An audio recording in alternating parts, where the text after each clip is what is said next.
divorced. I know what you're thinking. Emma, 50% of marriages end in divorce. Don't be so dramatic. Wrong. This percentage is so outdated. It's 80% now. Also, I'm not upset because my parents are getting a divorce, but because...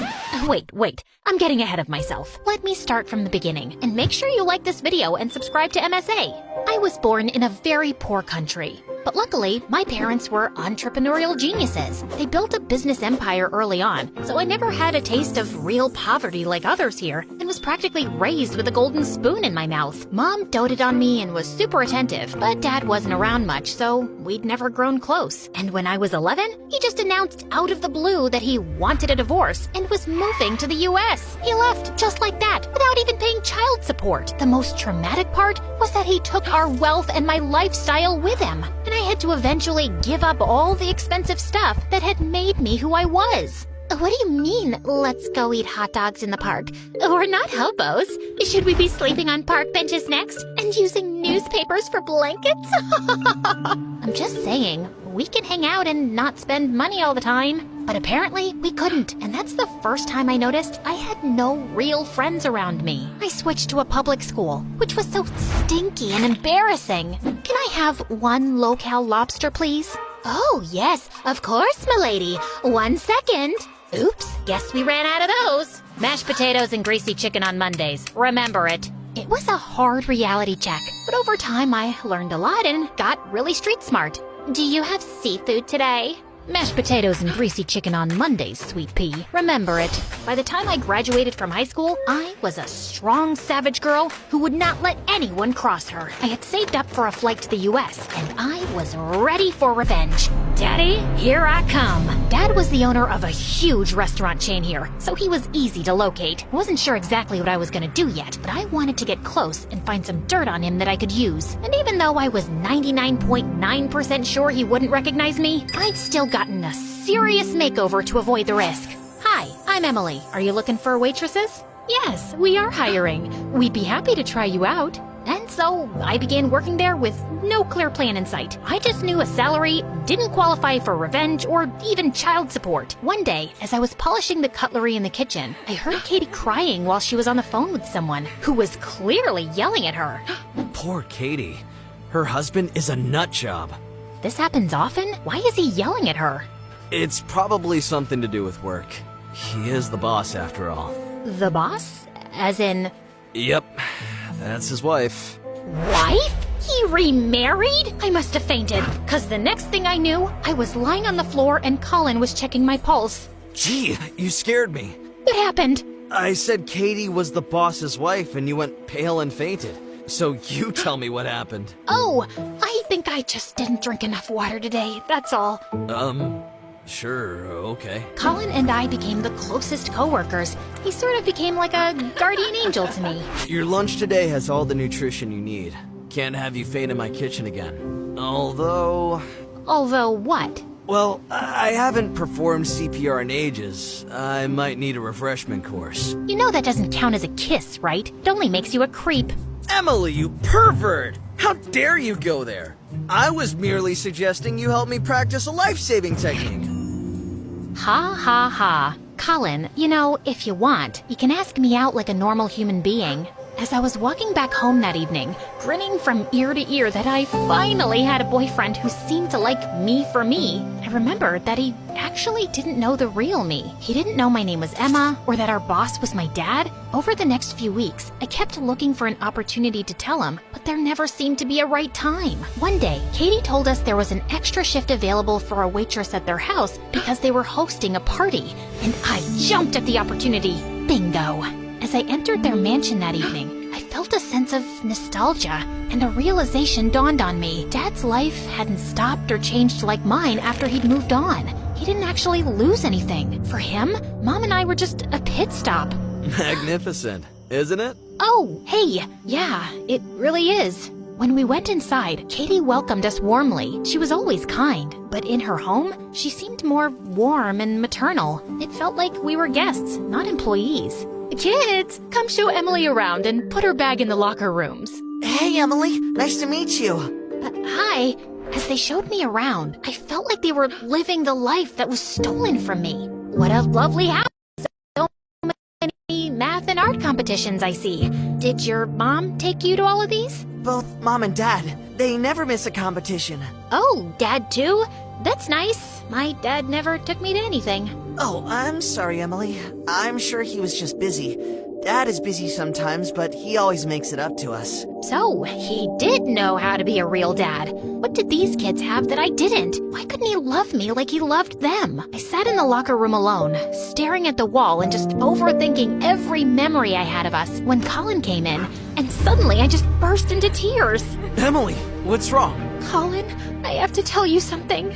And I found myself spilling my whole story and the reason I came to work for Dad. I spared no detail. Colin's mouth had dropped to the floor. He was silent for a few seconds after I finished, then looked up at me. Honestly, good for you. What? You're not upset that I lied to you? No one knows this, but my real name is Samson. I hated it and hated my parents too. So I changed it and I left home at 18. I wouldn't say the real me is Samson, who was an angry teen at home. Colin is who I choose to be every day, so that's who I really am. He was so right. The decisions I made daily were what defined me. Know what? He deserves anything bad that comes his way. I want in.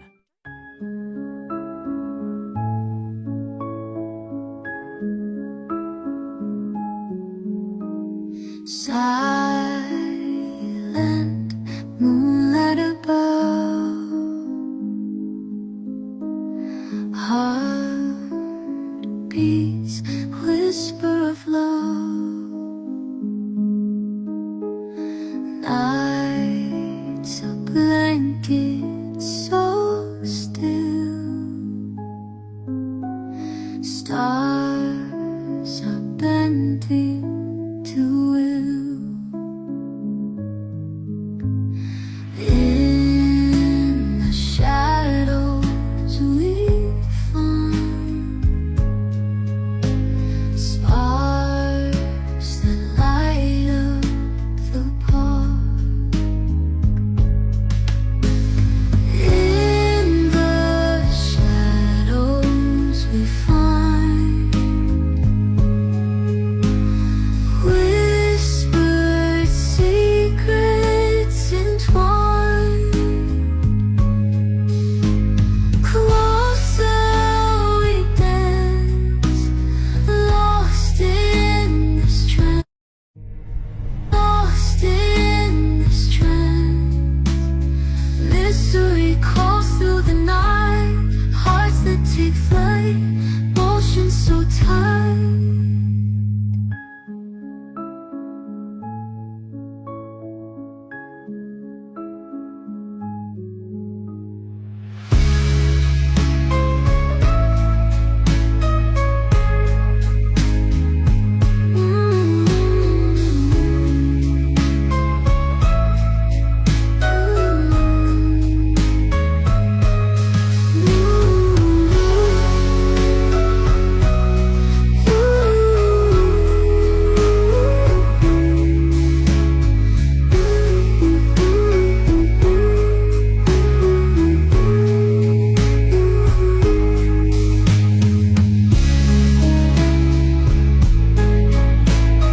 Mystery calls through the night, hearts that take flight,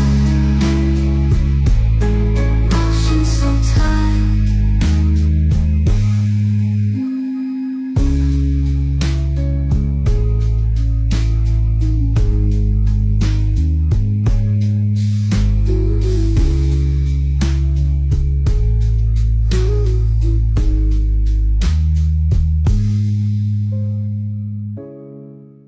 During the party, I managed to slip for a couple of minutes into Dad's office. I wanted to find something I could use against him, so I scanned the room well to make myself familiar with it, then left. Since it was the holiday season, I'd have plenty of waitressing opportunities at his house to sneak in again. I'd noticed that he had a safe in his office, and every time I snuck in, I tried every possible 4-digit combination I could think of. His kids' birthdays, his wife's, his own, but nothing worked. Until one day, I randomly tried my birthday, and the lock clicked open. Wow, now that's a surprise. Did he still think about me? Maybe he did love me. For a minute, I felt guilty and didn't want to go on with my plan. But then I remembered, if he actually loved me, he would have recognized me by now. So no.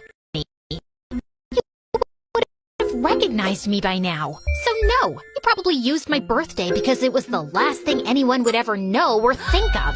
Thanks again, Daddy. Inside, I saw piles and piles of money. I wanted to snatch it all and run back home. But I knew that only works in movies. Instead, I started stealing small portions. I did not feel any guilt. Dad was plain awful to everyone around him, including his own wife. Then one day, he surprised us with a visit at the restaurant. What are you doing here, dear? Well, it's my restaurant, isn't it?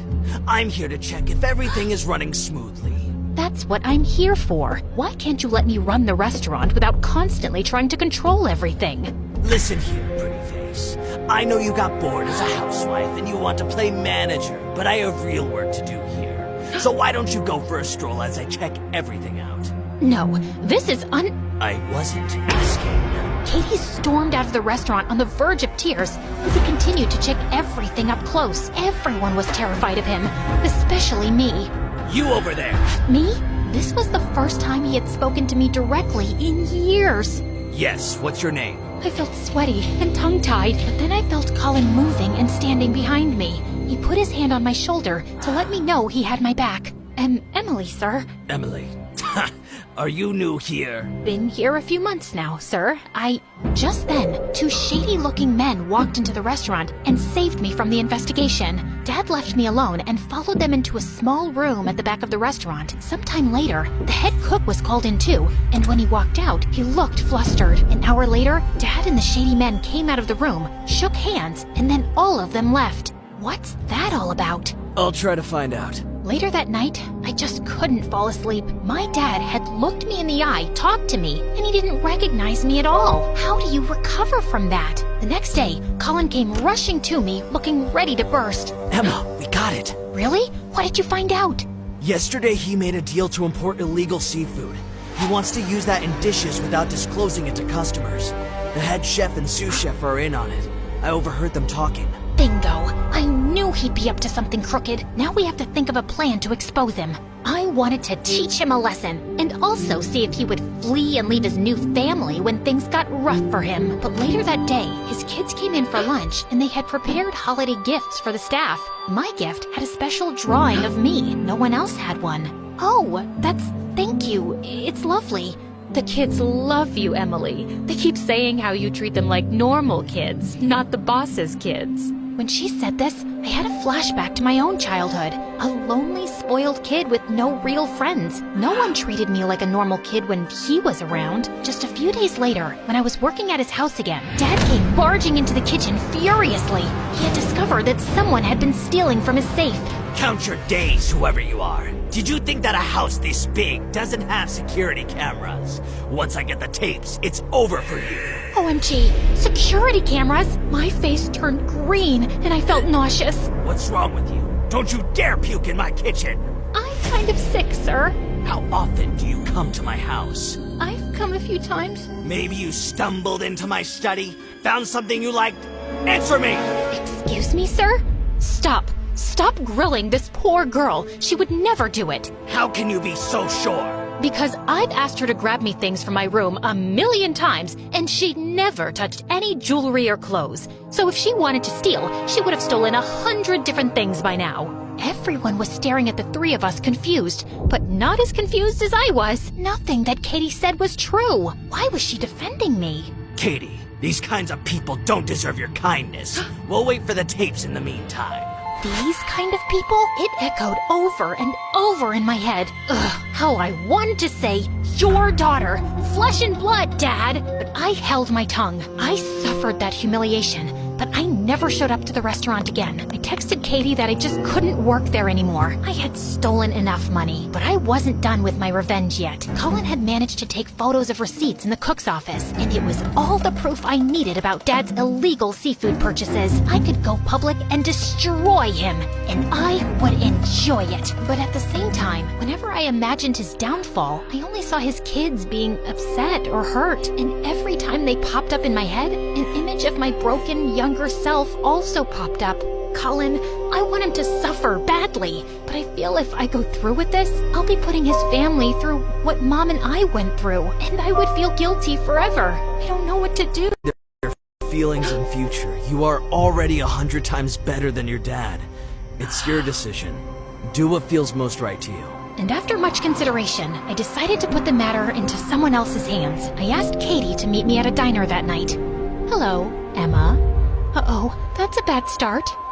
I figured out your identity shortly after hiring you, and I wondered why you had chose to work for us. Now I know. You stole that money from us to get back at your dad. But don't worry, I destroyed the tapes. But then, why did you defend me?